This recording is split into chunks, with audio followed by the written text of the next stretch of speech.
Alright, so a little update on the oil system fiasco. We got the new oil pump down in there. As you can imagine, that's why it took me a little while to get the new pump installed, because I didn't really make it easy to get in and out. I wanted it in this location, but it is what it is.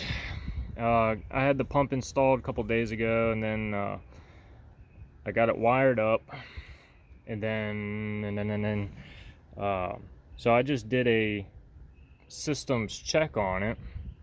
Basically turned it on, see if we're getting any oil pressure, and I can adjust the oil pressure with this knob down here, because that's the return going back to the tank.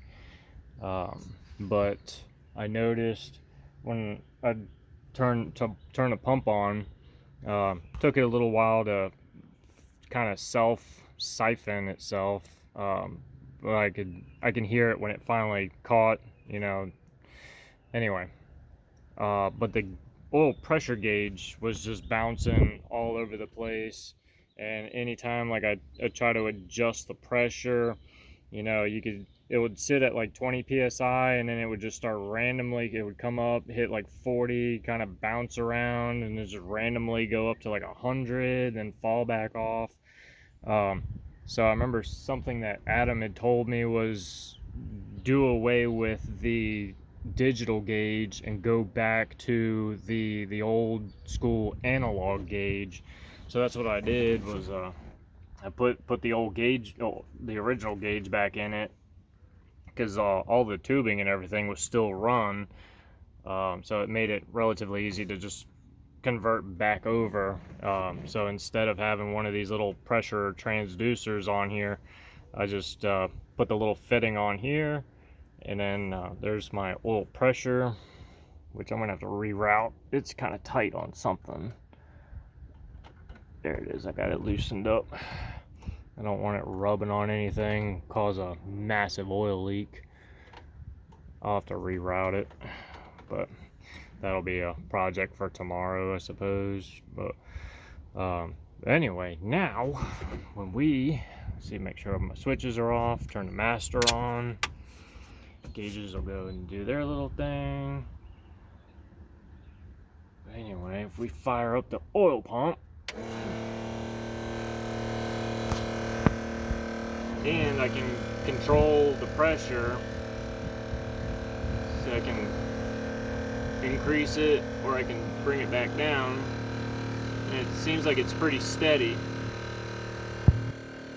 So I'm going to bring it back up to 40, because ideally I want to be between about 35, 40, 45 psi, so that's a happy medium right there.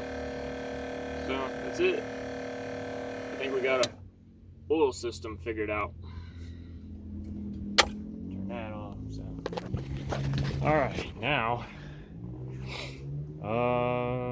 yeah, we're definitely a lot closer to getting this thing fired up for the first time. I got some little stuff I want to fix. There's some of these stainless braided lines are rubbing on each other, and it's causing some premature wear on some of these fittings.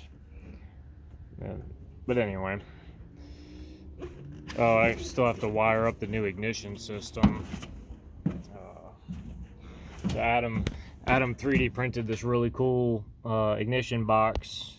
Inside this box, there's 3 of the high voltage generators, and then there's actually a step down transformer in here, so I can bring in the 12 volts from the battery, bring it down to 6 volts, which makes the high voltage generators a lot happier, because I burned up one of them just running straight 12 volt to it. It didn't like it.